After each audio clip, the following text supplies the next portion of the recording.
Example number 2.11, the question is find the relative error in z if z equal to a raised to 4 b raised to 1 by 3 divided by c into d raised to 3 by 2। हमें इस equation में z के लिए relative error find करनी है।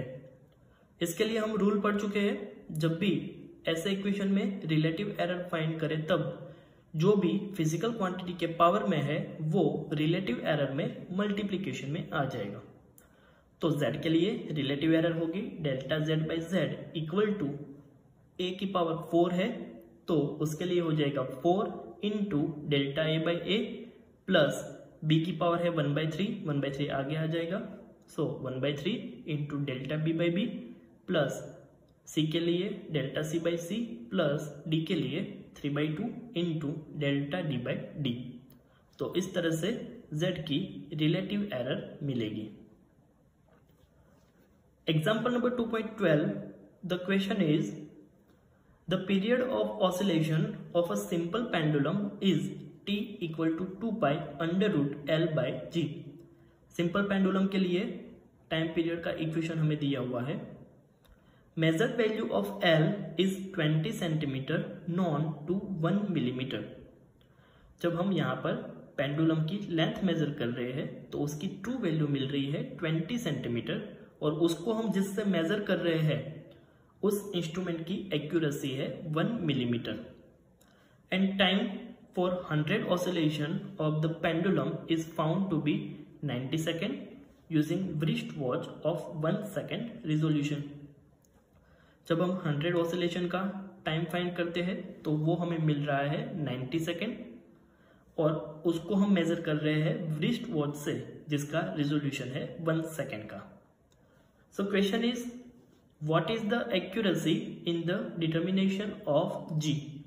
हमें इस equation में जी की एक्यूरेसी फाइंड करनी है। सॉल्यूशन देखते हैं। यहां पर हमें लेंथ की मेजर्ड वैल्यू दी हुई है 20 सेंटीमीटर। जिस इंस्ट्रूमेंट से उसको मेजर कर रहे हैं उसकी एक्यूरेसी 1 मिलीमीटर है, मतलब वो हो गई हमारी एब्सोल्यूट एरर। सो अगर एब्सोल्यूट एरर को सेंटीमीटर में लिखेंगे तो वो हो जाएगा delta L equal to 0.1 centimetre. यहां पर जो टाइम दिया हुआ है वो 100 ऑसिलेशन के लिए दिया हुआ है। अगर हमें एक ऑसिलेशन का टाइम फाइंड करना है तो हम ऐसे फाइंड कर सकते हैं t equal to total time divide by number of oscillation. Same for absolute error in time period delta t equal to delta small t divide by n। Relative error में हमें फाइंड करना होगा delta t by T, तो उसके लिए हम दोनों का रेशियो निकालें तो delta small t by n divide by small t by n। Divide में जो n है वो कैंसिल हो जाएगा तो डेल्टा t बाई डी हमें मिलेगा delta small t by small t। यहाँ पर क्वेश्चन में हमें टोटल टाइम पीरियड दिया हुआ है 90 सेकेंड और उसको हम जिस इंस्ट्रूमेंट से मेजर कर रहे हैं वो व्रिस्ट वॉच का रिजोल्यूशन है 1 सेकेंड। सो टाइम पीरियड के लिए absolute error delta small t हो गया 1 सेकेंड। टाइम पीरियड का इक्वेशन दिया हुआ है इस पेंडुलम के लिए t equal to 2 pi under root L by g. हमें g के लिए एरर फाइंड करनी है, उसकी एक्यूरेसी फाइंड करनी है। तो पहले तो हमें g को सब्जेक्ट बनाना पड़ेगा। उसके लिए हम दोनों साइड स्क्वायर लेते हैं तो इक्वेशन हो जाएगा t square equal to 2 pi का square that means 4 pi square into square और square root cancel that means l by g. G को सब्जेक्ट बनाएंगे तो ये हो जाएगा g equal to 4 pi square l divide by t square. अब इस इक्वेशन में रिलेटिव एरर का इक्वेशन लगाए तो g के लिए delta g by G equal to 4 pi square constant है तो उसकी कोई रिलेटिव एरर नहीं होगी।